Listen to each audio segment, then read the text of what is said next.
So this report monitors progress towards the globally agreed targets, ending both hunger and all forms of malnutrition within the framework of the Sustainable Development Goals.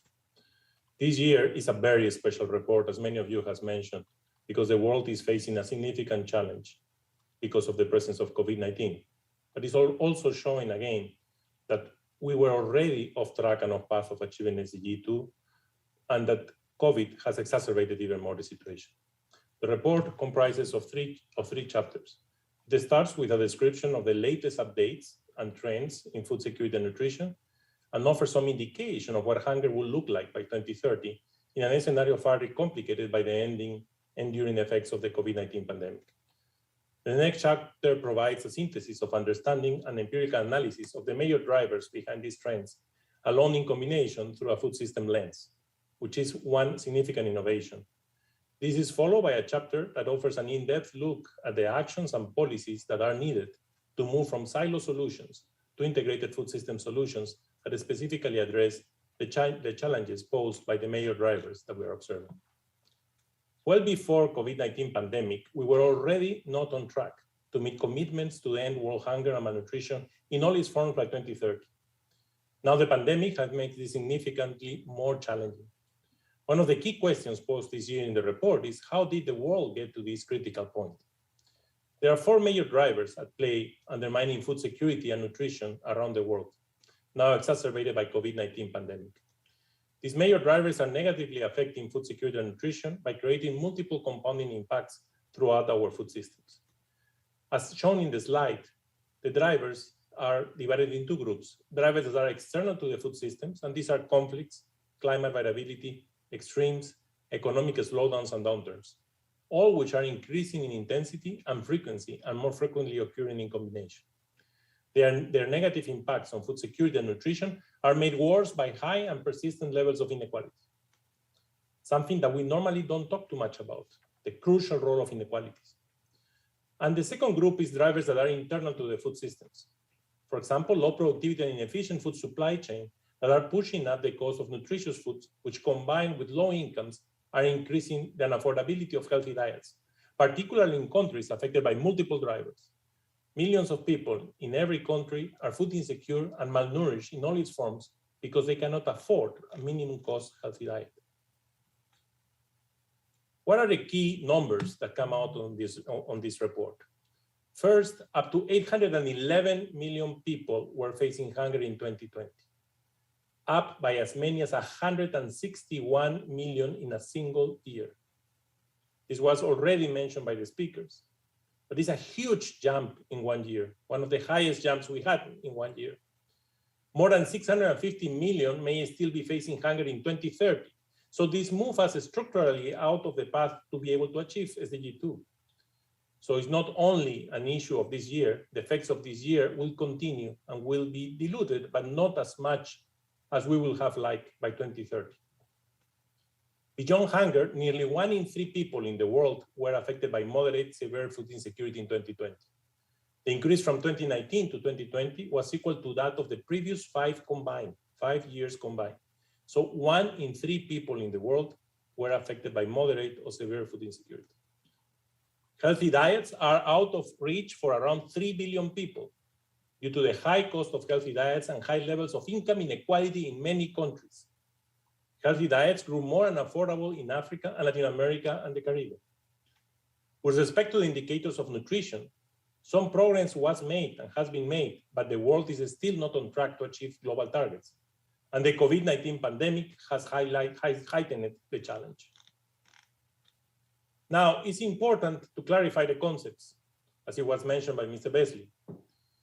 It is extremely important to understand that the numbers reported in SOFI and the number of people facing crisis level referred to as acute food insecurity, and which is reported in the Global Food Crisis Report, are not the same.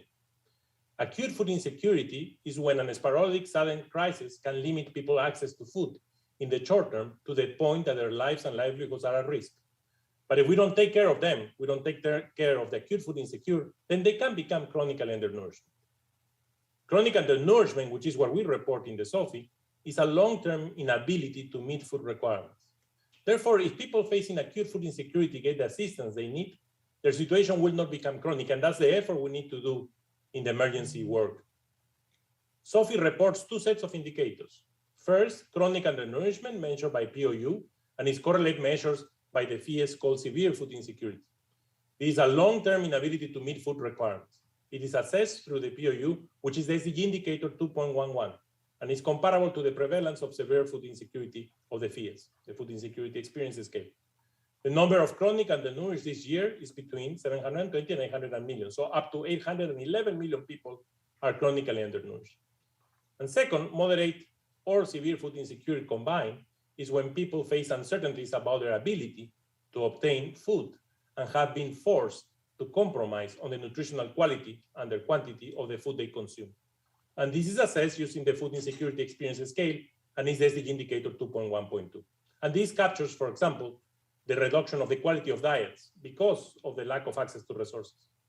So clearly, the number is bigger than the 811 million, because if we don't take care of the acute food insecure, which by 2021 has increased substantially to what was reported in the GFR report of 2021, then we will face even a worse situation this year and potentially next year.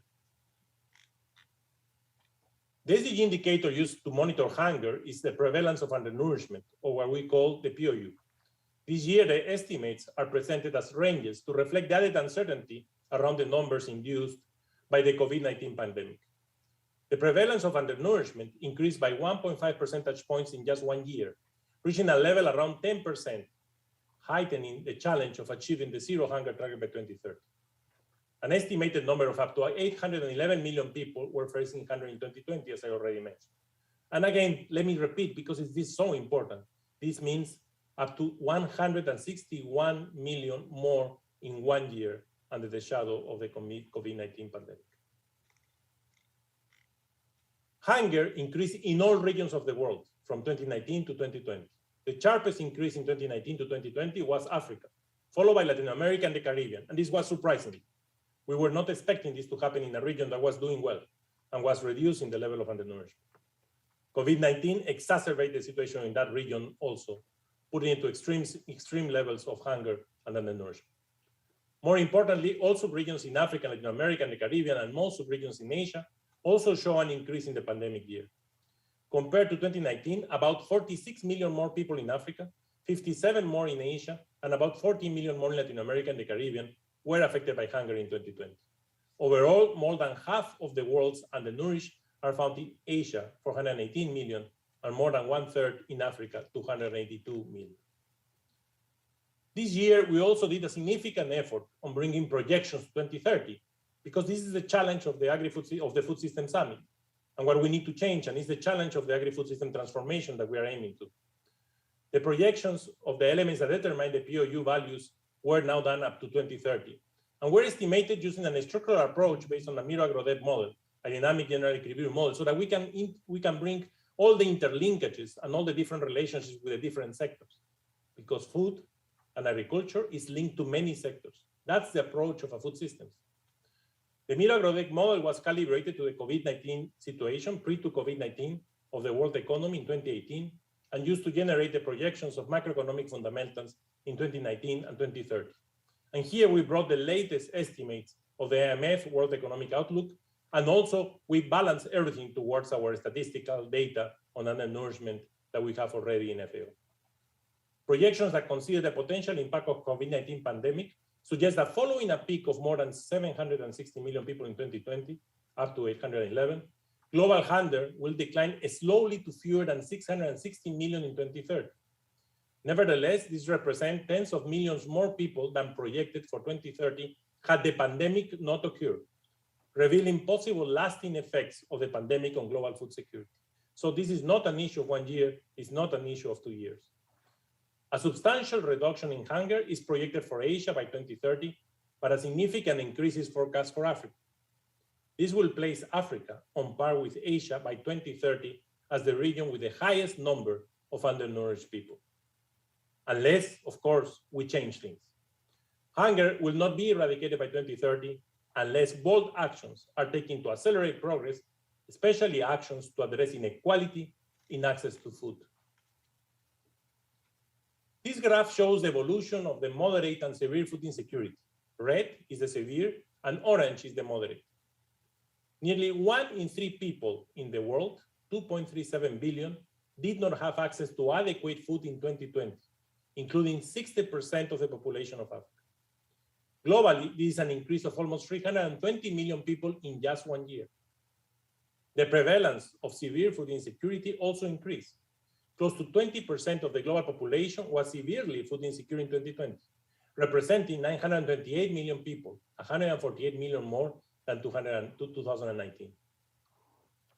The sharpest increase in 2020 occurred in Africa and Latin America and the Caribbean. However, increases were also seen in North America and Europe. The gender gap in food insecurity has grown even larger in the year of COVID-19 pandemic, with the prevalence of moderate or severe food insecurity being 10% higher among women than men in 2020, compared with 6% in 2019. This again validates the results that we were already seeing on how we were increasing also gender inequalities because of a problem of access to food, because of a loss of income of the female workers. This graph presents the evolution and projections by 2025 and 2030 of all the nutritional indicators: low birth weight, exclusive breastfeeding, stunting under 5 years, wasting under 5 years, overweight under 5 years, anemia, women of reproductive age, and obesity in adults. Although it is not yet possible to fully account for the impact of COVID-19 pandemic due to the data limitations, in 2020 it's estimated that 22%, this is 149.2 million of children under 5 years of age, were affected by stunting, 6.7% by wasting, and 5.7%, 38.9 million, by overweight. Africa and Asia account for more than 9 out of 10 of all children with stunting, more than 9 out of 10 children with wasting, and more than 7 out of 10 children who are affected by overweight worldwide. Nearly 30% of women of reproductive age were affected by anemia in 2019, something which is so simple to resolve. The actual figures of malnutrition, particularly for stunting and wasting, are expected to be higher due to the effects of COVID-19 pandemic. Some preliminary figures indicate a reverse in the decrease curve for the first time in 3 decades, with 2.6 million additional stunting children under 5 by 2020. On childhood wasting, 9.3 million additional wasted children under 5 by 2020. And on maternal malnutrition, 2.1 million additional maternal anemia cases and 2.1 million children born to low body mass index women. Childhood obesity will worsen due to the negative impact on diets and physical activity. And overweight and obesity will significantly increase due to the severity of COVID-19. Most regions have made some progress, but the pace must be accelerated and we need a significant transformation. The good news is that about 1/4 of countries are confirmed to be on track to reach the 2030 SDG target for childhood stunting and wasting, and about 1/6 of the countries are on track to achieve the target on childhood overweight.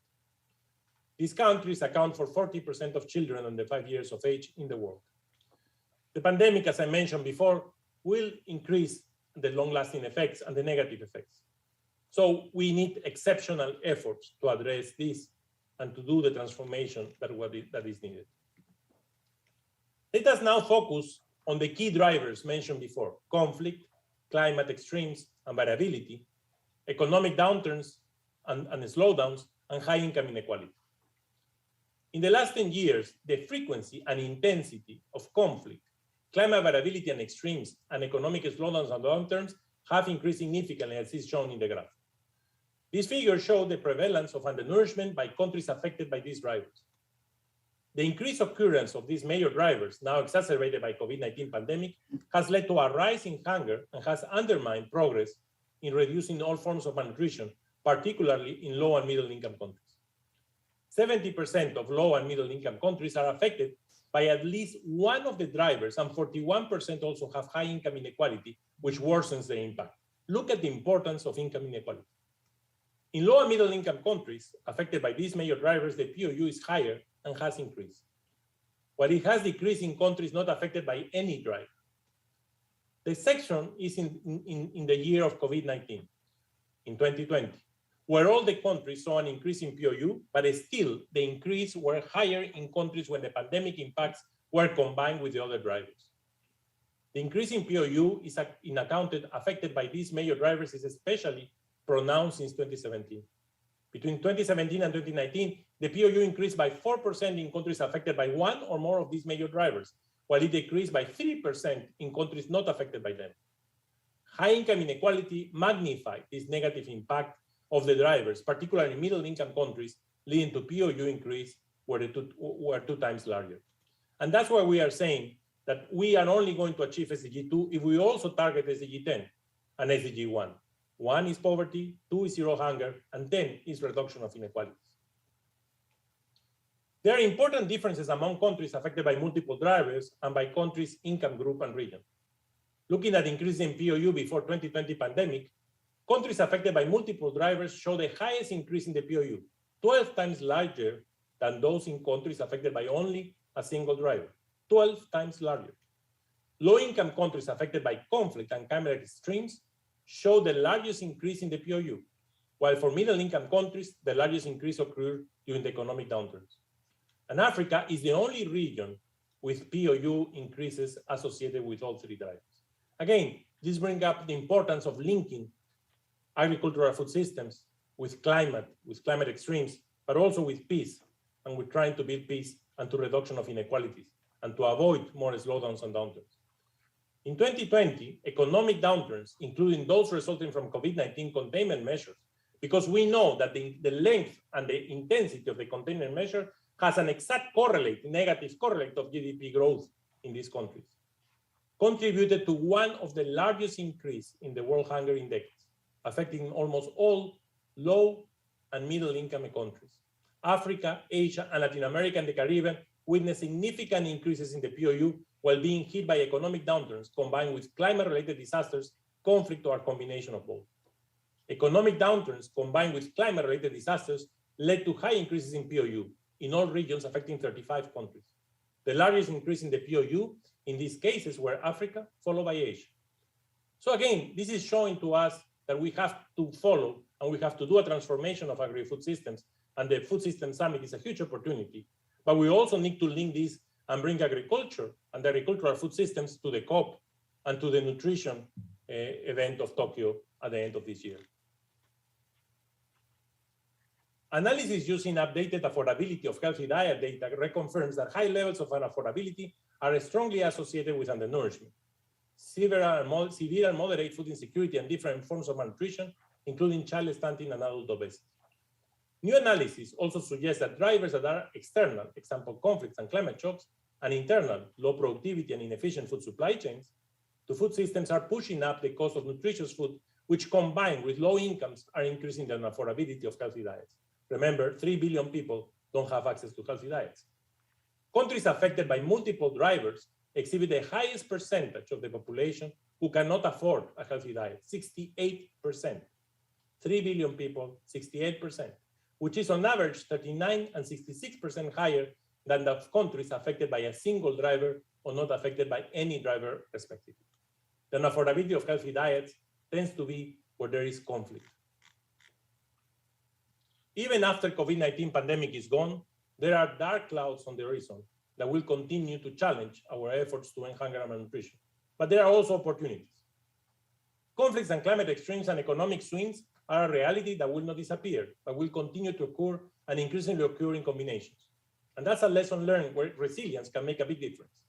At the same time, persistent and high levels of inequality in all its dimensions and an unaffordability of healthy diets are structural issues that will not be resolved without actions. So the critical question now is what needs to be done? The solution lies in transforming our agri-food systems with greater resilience to major drivers, addressing inequalities, while ensuring affordable, healthy diets that are sustainable and inclusive. In this report, we believe that there are 6 transformative pathways that we need to bring up. And depending on the driver or combination of drivers confronting a country, each of the different combinations of pathways should be applied. Every one of the pathways builds on key recommendations from the in-depth analysis and evidence from previous 4 editions of this office report.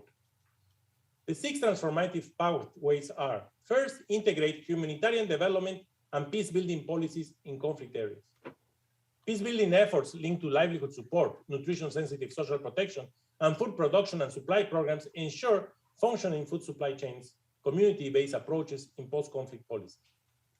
The second one is to scale up climate resilience across food systems, reducing climate-related risk and adapting to climate change, climate risk monitoring, and early warning systems in improved access to management of natural productive assets.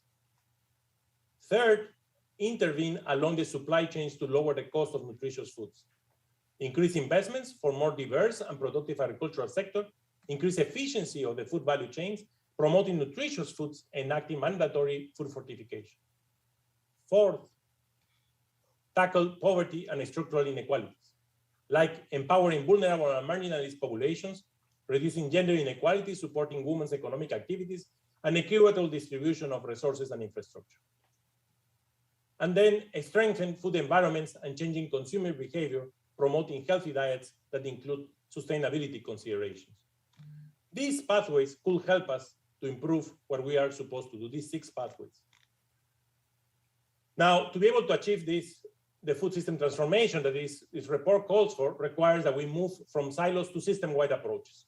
The process on how we build and implement these portfolios is critical if we are to achieve the transformation we need. To inform our recommendations, we undertook extensive global consultations, and this includes global call for best practices in transforming food systems for addressing the majority drivers and ensuring affordability of healthy diets.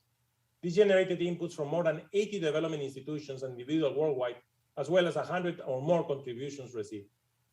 Further recommendations were derived from an online webinar featuring leading international experts and interactive exchange with development practitioners in the field around the world. All these contributions demonstrated how the major drivers can be addressed and the key policy actions that are needed along one or more of these 6 identified pathways. Given many countries are affected by more than one driver, the formulation of portfolio of policies, investments, and legislation need to be elaborated along several pathways simultaneously. This will allow for maximizing their combined effects on food system transformation, exploiting win-win solutions, and mitigating undesirable trade-offs. Key elements of a coherent portfolio of policies, investments, and legislation are the combination of policies, investments, and legislation from one or more of the 6 transformative pathways, depending on the specific drivers affecting the country or subregion. Coherence of this with the policies and investments in other systems, example, health, social protection, and environment, is also essential to build on synergies towards more efficient and effective food system solutions. We need to resolve the problem, taking care of our environment and minimizing greenhouse gas emissions. And for that, we need to include accelerators that facilitate the scale-up of effectiveness of the implementation and impact of portfolios, especially the inclusiveness, because inequalities are a major challenge. And for this, we need to bring inclusive and effective governance, mechanisms and institutions, in addition to access to technology, data innovation, and human capital, because we need to create the human capital that can respond to this agri-food system transformation. Colleagues, with less than a decade to 2030, the world is not on track to ending world hunger and malnutrition. And in the case of the world hunger, we are moving in the wrong direction. COVID-19 pandemic is just the tip of the iceberg. Even more alarming, the major drivers outlined in this report are increasingly occurring simultaneously in countries with interactions and seriously undermining food security and nutrition. We know what needs to be done. The solutions lie in transforming our agri-food systems along the 6 pathways identified in this report and creating coherent portfolios of policies and investments. The UN Food System Summit will bring forward a series of concrete actions to support a transformation of the world food systems. If we are to end hunger and malnutrition in all their forms, the 6 transformative pathways identified in this report must not be overlooked, but take center stage in these discussions and in our actions to move forward. Several decades ago, it was outlined by a previous president when in a conference of FAO. At that time, he said that we could resolve the problem of hunger. We are now few years to 2030, and we are far from it. But still, we have a chance to create the agri-food system transformation that will allow us to be there. So let's move together and let's work together to achieve this goal. Thank you very much, sir.